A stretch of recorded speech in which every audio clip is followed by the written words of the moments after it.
Wiley.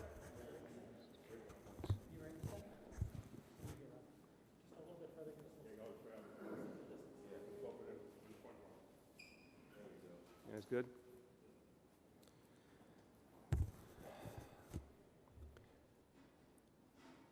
We're here to address a very painful reality. There are demonstrations happening as we speak in the city, and they're happening because a man is dead.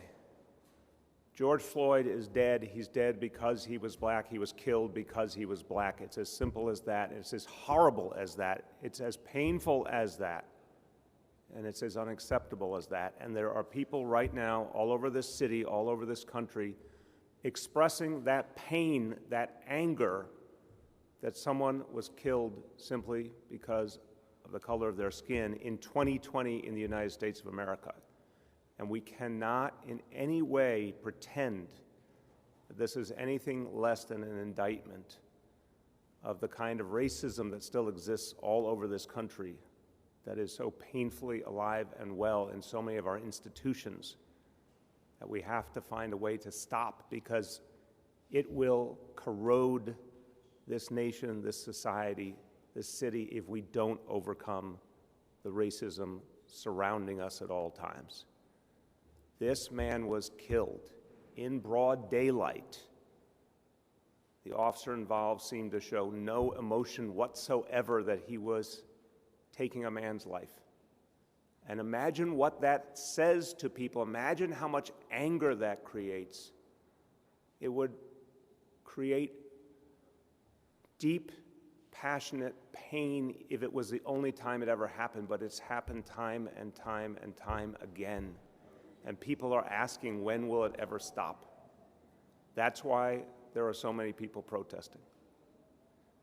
I have to acknowledge, when I was a young man growing up, I never had to, for 1 minute, wonder if a police officer would stop me and treat me negatively because of who I was. Never even crossed my mind. And I think for all of us who happen to be white, the vast majority of us, we just haven't experienced it. We haven't walked a mile in the shoes of our brothers and sisters who are people of color, who have dealt with this pain so often. So what we are seeing coming out in this city and all over the country right now is that pain, that anger from what people have grown up with and never for a moment been able to get away from. That sense that at any given moment they might be singled out simply because of who they were, and that the results could even be deadly. That is what people are grappling with every minute of every day. I need those of you out there who are listening and watching and share the same skin color with me. We're all trying to understand. I'm asking you to understand more deeply. Think of every minute of your life if you had to wonder if what happened to George Floyd would happen to you or your children. So when I see this pain, I can only try my best to understand it. Now, to all the people who are protesting, please, even if you're expressing that pain, that anger, that sense that something's wrong and must be fixed, please remember how important it is to protest peacefully. Remember, the only way we're going to make things right is by somehow finding a way to work together. Please remember that we're in the middle of a pandemic. We have to do all we can to protect each other. Everyone out there has a responsibility. Even though I think I understand some piece of the anger you're feeling, I'm still beseeching you. We are still all in this together, and you must protest peacefully. Be mindful of what it means for everyone around you.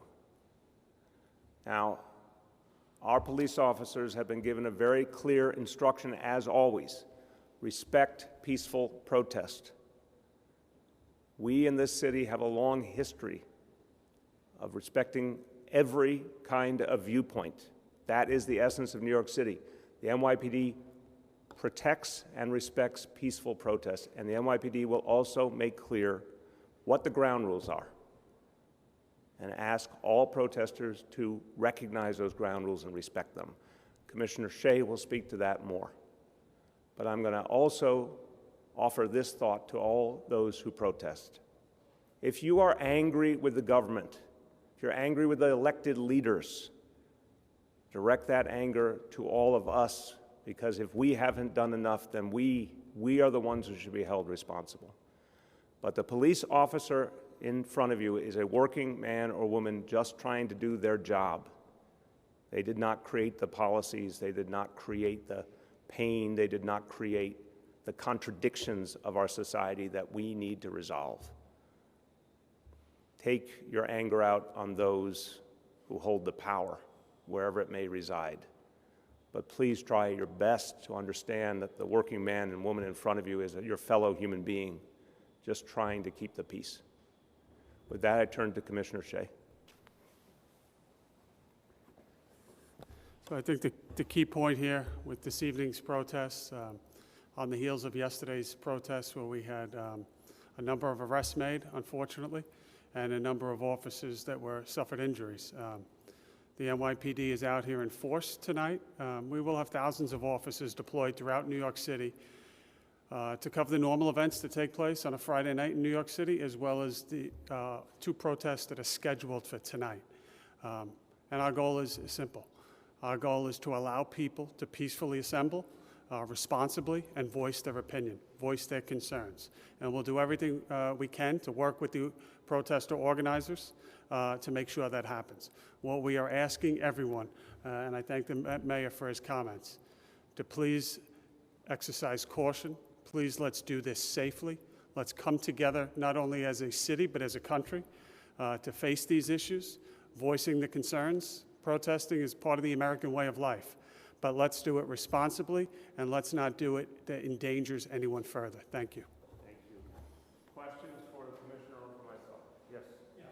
Mr. Mayor, you said that people on the streets tonight should direct their anger at politicians and people in power, such as yourself. Some of the people out tonight will undoubtedly be angry at you and the NYPD. What decisions do you think you have made or haven't made over your tenure as mayor that would create that sort of anger and anguish that we're going to see?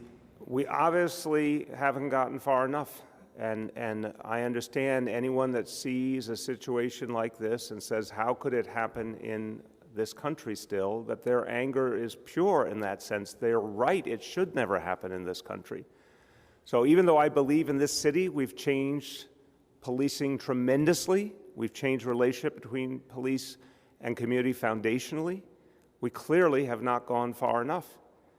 And we have to keep showing that we will take even greater steps. People have to be able to look at the police and feel the police fully represent their communities and that they have no question in their mind that they'll be treated fairly. And if a video in Minnesota looked to people as something they couldn't relate to at all in their own lives here, that's the day we'll know that we have succeeded, but we're not there yet.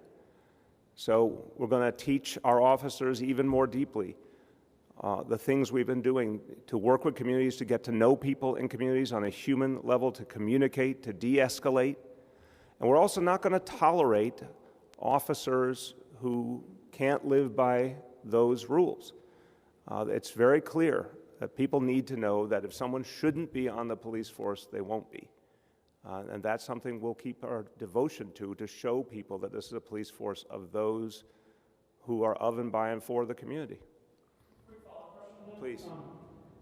Earlier today, the police department released a statement saying that some officers were going to be disciplined or there's going to be charges brought up for the social distancing incident in the Lower East Side earlier this month.